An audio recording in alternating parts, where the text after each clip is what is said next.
Good morning. This is John from Damn Best Racing Carburetor. Last night I was sent a link to a video that's going around in the PRI show, and I guess I'm going to start getting more passionate. I'm getting older, and I'm tired of the crap.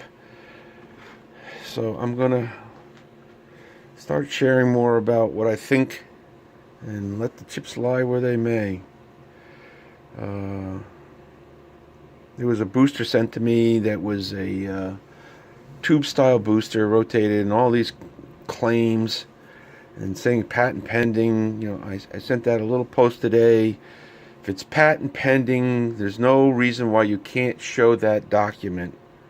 I have actually gone through more than 6 patent filings. I have 6 that are issued, so I know a little bit about the subject.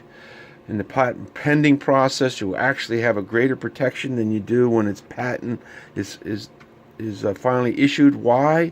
Is because when it's pending, all clauses are still open. So there's no fear in showing a pending document.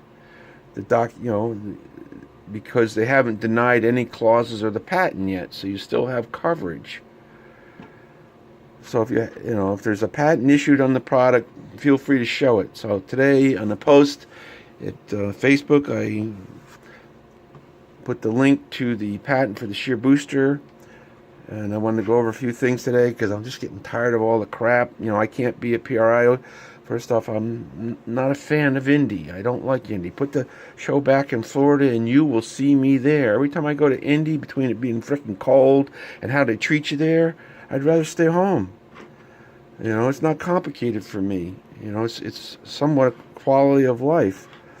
And I have work to do. I got customers that need their parts, so sometimes you got to sit home and get it done. And when they were comparing it, they were comparing their new trick booster to a down leg. Okay, here's your down leg booster. This is the hottest thing since 1950. That's when it was produced. And if you're still comparing yourself to 1950 technology, I don't care what you're doing. You're not comparing yourself to something that's new, current, and performing. I have a wet bench here. I gladly videotape whatever someone's claims are about new booster designs, and post a video against any product I have. They can choose the product I have. I posted 2 videos on the Shear booster. One before, it happened to be a 4500, before installation of Shear booster, and one after. And I figured I'd show you, okay, if they're going to start comparing stuff, why don't you compare it to something new?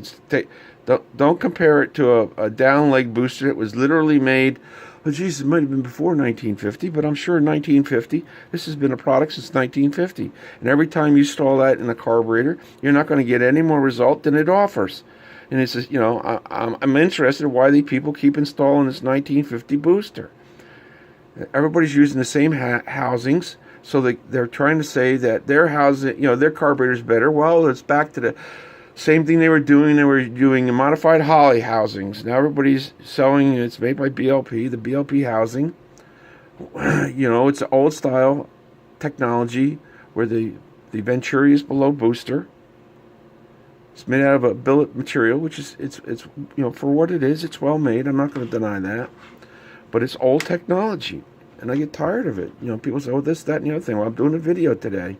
Why are they not comparing that tube to new technology, the Shear booster or the airfoil booster? Go ahead, compare your antique technology to something that's new, airfoil technology. All right, I'm going to show the Shear booster and its components. I showed wet flow, and how, when you're doing low transient air, they talked about it working better in partial throttle. You look at how well these Shear boosters work at transient throttle. It's amazing because at the lowest air signal, the fuel still has to break over the edge and breaks it down in the smallest conceivable droplets. So when the Venturi is right near the Shear, that airspeed across the Shear makes the droplets incredibly small, which I show in a video. I don't have to tell you that it's better. I show you it's better. And how the Shear booster is made. It's hard to find a way to deliver the fuel, so it's a multiple piece booster. Here goes inside the banjo, which we use the stainless steel banjo. So it has a 250 ID, which doesn't recollect the droplets that you worked so hard in your metering block to emulsify. Show the size of the hole in your trick booster. And then if you're going to work on emulsifying the fuel in the metering block and it recollects going up the stem, then that was useless.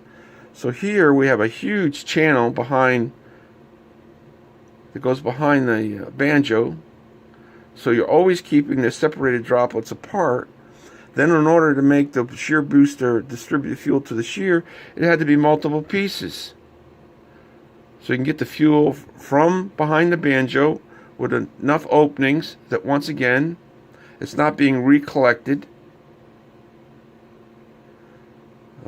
making a big droplet prior to being distributed in the venturi. And then what do you do then? Well, it had to be 2 pieces. So we made it 2 pieces. You know, we don't worry about the cost to make it right. The small difference in some of these parts, when you look at the total cost of the carburetor, really isn't that much. If you're buying performance, people spend, you know, thousands and tens of thousands of dollars in cylinder heads, cam technology, and then when you go to sell them a carburetor that's more current with just, you know, the technology, protected technology, if they're getting a patent, great. You know, the average cost for a patent is about $60,000. So if someone's investing that, trying to get protection, you'll find very quickly it's not always cost effective. Spend $60,000 and the time it takes to go through all the paperwork to protect something, and you don't get that kind of return on the investment. So no, I don't patent every single thing that we come up with. Sometimes I pass it forward in how the carburetor works to the customer. But here I've gone through the trouble.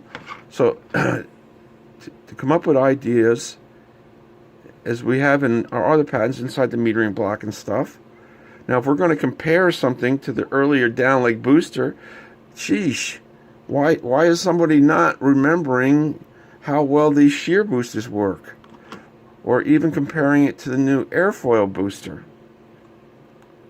So if one is going to listen at what somebody's comparing it to, well, if I'm going to compare my stuff to a Model T, then I don't need much of an advantage to be better than a Model T.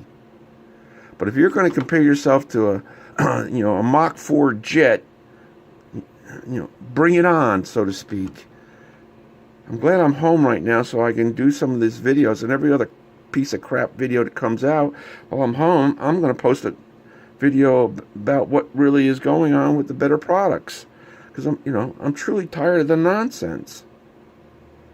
So if you have any questions whatsoever, and I hope people repost this, and want to see a real printed video patent and see the difference between the products, I also have a lot of it that's been posted in wet flow pictures at Damn Best One on YouTube, and you go right in there and you can see what the products look like when they're being isolated on the research process. And if somebody wants to send another carburetor in their ultimately trick booster, they can stay on Skype. They can give me instructions. They can come to my place. They can do anything they want to make sure that their product is being represented to the best of their ability. And we'll videotape it and put it right against my stuff. Same airflow, just like I did with the booster, the conventional booster versus the shear booster that I'm posting today in the Facebook page. Gladly do it. Sorry for the excitement, but I'm just getting tired of the nonsense. I hope you all have a great day. Thank you.